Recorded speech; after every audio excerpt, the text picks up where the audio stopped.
What's up guys, welcome back to another video. This is a reaction to 13 etiquette rules in the US that surprises tourists or surprise tourists, and yeah, it's from the Bright side or whatever, and I've not reacted to this channel for a long time, so it's going to be a bit of a throwback to my old reactions, because I think one of my first ever US reactions was from this channel, and I think it's my most viewed video as well. It's a different one, I can't remember what it was, but yeah, that's just that. And yeah, I saw this video and I thought, why not give it a watch? I do a lot of videos based around this stuff anyway, so let's learn some more. But etiquette's not really a thing I've got into as much as other sort of things involving the US. Like I've not really seen many videos to do with like etiquette. I definitely have seen some, but yeah, this will probably make me help me learn about other things as well. And yeah, but if you want to see some more of my reactions, links are in the description to my Patreon where you can see some more videos of mine. But we're going to check this out and see some of these rules that surprise people like me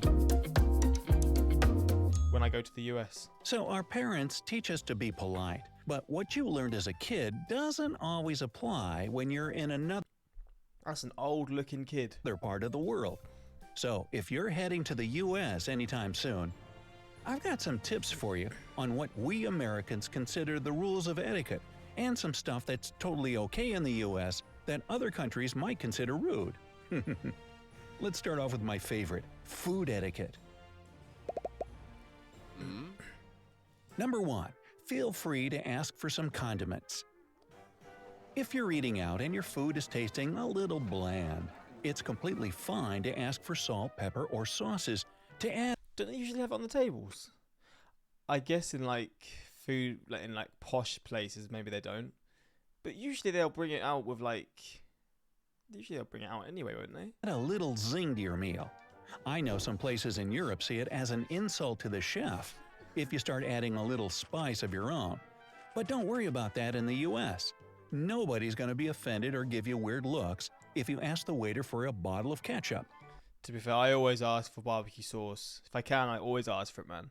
If I've got chips on the side, I want barbecue sauce. Who wants chips without any sauce? If they don't bring out sauce with your chips, then what's the point? I think that's normal anyway. If you don't have sauce with your chips or chicken nuggets or whatever, asking for some sauce anywhere, I'm sure, is okay. Who wants to have dry chips or dry fries? Even if you're at someone's house visiting, they won't see it as a jab to their culinary skills either. Some just like it spicier than others. I don't think anywhere finds this a thing where, like, if someone's asked, can I have this or can I have that in anywhere in Europe, they'd find it offensive. I might be wrong though. Number 2, always tip. Okay, well, I know this one. Maybe not always, but it's a rare occurrence if you don't tip your waiter, hairdresser, cab driver, and so on. Hairdressers? Wait, so tipping's not just a thing for restaurants? I know tipping in cabs a bit, but I mean, it's not really a thing here. Especially when they already cost quite a lot. But restaurants, I understand, but like hairdressers and stuff? It makes sense. I don't know, but is that like a common thing? And only if the service was really awful. But even then, a lot of Americans feel guilty about not leaving any tip. The rule is 15 to 20% of the bill. So get ready to do some mental math each time you eat out. I've heard that tipping isn't a thing in some countries, especially in East Asia, where restaurant staff always provide good service no matter what. But in the US, it's simply a sign of gratitude that your waiter did a good job, even though they're probably tired, their feet hurt, and they've got a bunch of other tables to tend to. I'd hate to be a waiter. Number 3, clean up after yourself at fast food restaurants. I mean, yeah, this is probably a one that I feel like most people should do. It's not a thing that a lot of people do, but you should. It makes people's lives easier.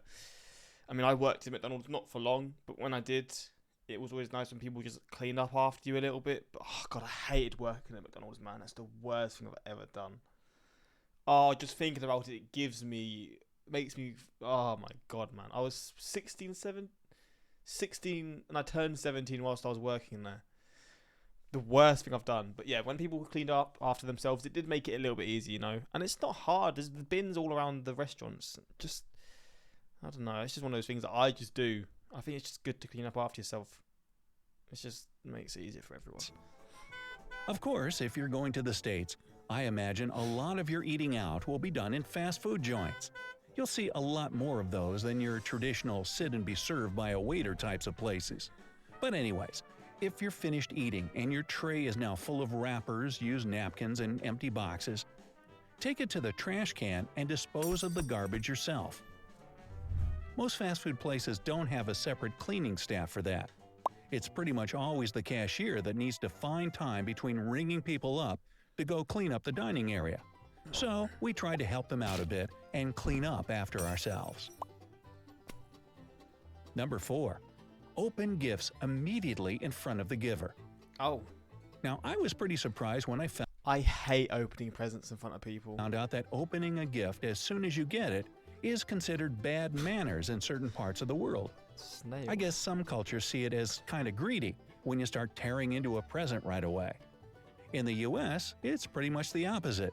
Open it as soon as you get it, right in front of the giver. That way, they can see your reaction and you can thank them right there on the spot.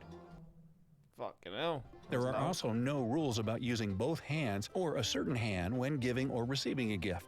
Just grab it and open it already. What? There's rules about what hand you use in certain places. What? Number 5. Be ready for small talk. How about that game last night? Whew, when's this weather gonna let up already?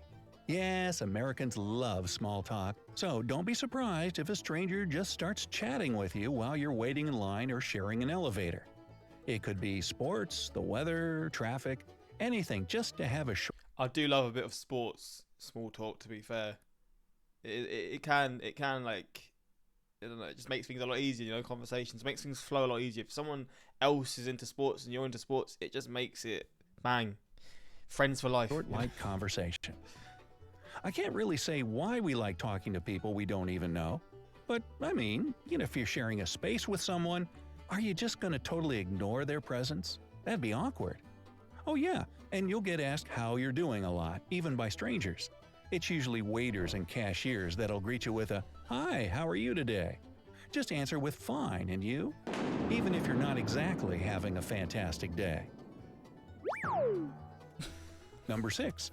Expect a lot of smiles.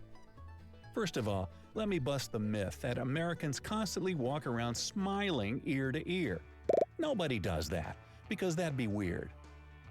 But again, if you're sharing a space and making small talk with a stranger, or maybe someone opens or holds the door for you, they'll smile at you, and it's polite if you do the same. Cashiers and waiters also greet you with a big friendly smile. I read somewhere that this goes back to our early history as a country built by people who all spoke different languages. They didn't Oh, so they all smiled because they couldn't speak. I don't know if this will actually be true. Probably not. But they'd all interact by smiling or doing sort of gestures, I guess. understand each other all that well, so they just smiled. But I still think we just like to be open and kind. Number 7. Respect the bubble. Respect the bubble. Now, here's a pretty funny thing about Americans. What was We're that? friendly, we love to chat, but we also really like our personal bubble. The unspoken rule is to stand about an arm's length away when you're talking with someone. We're also not too big on touching during conversation, because this can be misconstrued as a way of flirting. Of course, the rule doesn't I think that's the same anywhere, to be honest. If you're touching someone, I guess opposite sex mainly, it probably would be seen as flirting in a certain aspect, especially if you don't know them and you're just touching them. You're like, oh, yeah, maybe more than flirting, maybe sexual harassment, if anything. But yeah, I don't think anyone stands face to face like this, do they? They're not going to be this close to each other. They're going to be an arm's length in most places. I think this is just a common one anywhere. apply with close friends and family, but still, even then, most Americans aren't too touchy-feely. Number 8. And definitely no kissing. What? I know in countries like Spain and France, people often greet each other with a peck or two on the cheek. There might be some Americans who Ew. greet the European way, but overall, we don't kiss each other. Oh, to be fair, actually, that's true. In Europe, man, when I first met my girlfriend's family, when I first met my girlfriend's mum, she, like, I don't know, we hugged or whatever, and then she kissed. It's not like a proper kiss. It's like the cheek kiss. What is it called again? Like one cheek and then the other cheek. And I was like confused. What's going on? And then it was when she went for the first. I was like, oh, what's going on? And then I think I hit her nose or something. Oh, and then when I met her dad for the first time, which was a whole load of time later because he doesn't live in the same country as us. The same thing happened, and I was like so confused. I forgot this is the whole, I guess, tradition when you first meet someone or something like that. But yeah, that's true actually. To be fair, because I was not used to that at all in England, but maybe in Eastern Europe and like Spain and Italy and certain places like that, it's just the way you greet someone, which is fascinating. Yeah, this is a true one actually. Yeah, but this is, I think the UK and the US are very similar with this one. There is a way to say hi. Again, my personal bubble is my sanctuary, so don't come in it with puckered lips ablazing. Mwah, mwah, mwah. It's best to just say hi, smile, and keep it at that. Number 9. Being loud is usually okay. I'm loud, so it's fine. The stereotype of the loud American tourist might ring true most of the time, since we tend to project our voices, even out in public. It's not that we're yelling all the time, but I'd say we certainly speak louder than people in Europe or Asia. I've gotten some friendly reminder to take it down a few decibels when visiting my friends abroad. But hey, if you're ever in the States, feel free to laugh out loud or get particularly animated while telling a joke. But of course, there's a time and place for that. You still have to hush down in places like libraries. Shh. Number 10. Indirectness is politeness. What? So here's the thing about Americans. A direct, no, I don't want, or like that, is seen as pretty rude.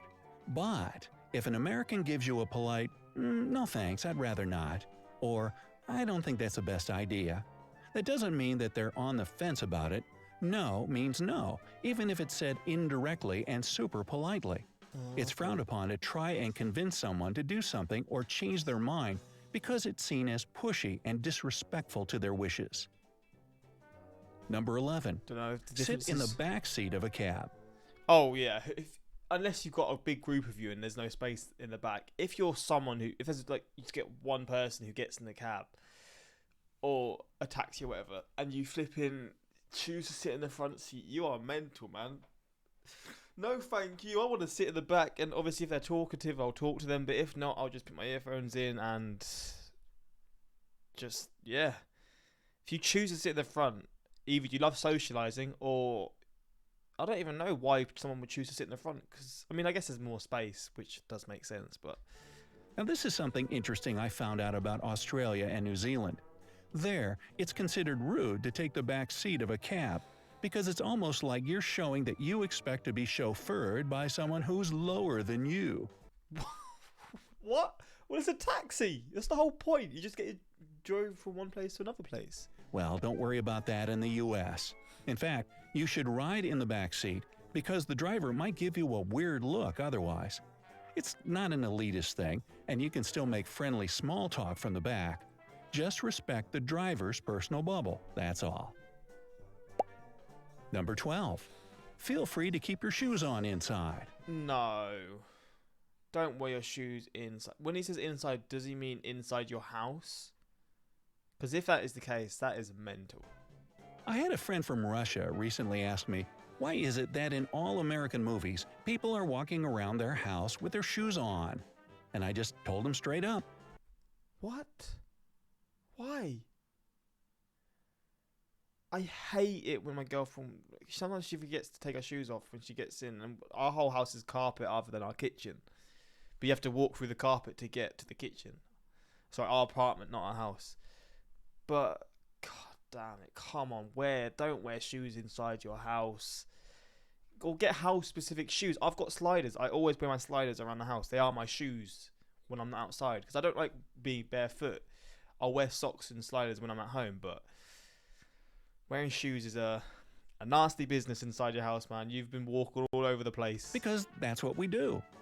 Now, there are plenty of families here that don't have a no shoes indoors policy, although I'd say the majority don't. So here's a good rule of etiquette to live by if you ever visit an American's home. When you walk in, ask if you should take your shoes off at the door. If they say, nah, you're okay, don't feel bad about walking around their house in your shoes. I know it seems bizarre to most people around the world, but it's A-OK here. I think the UK is probably quite similar to the US. I could be wrong, but everyone that I've went to is always shoes off when you get to the front door.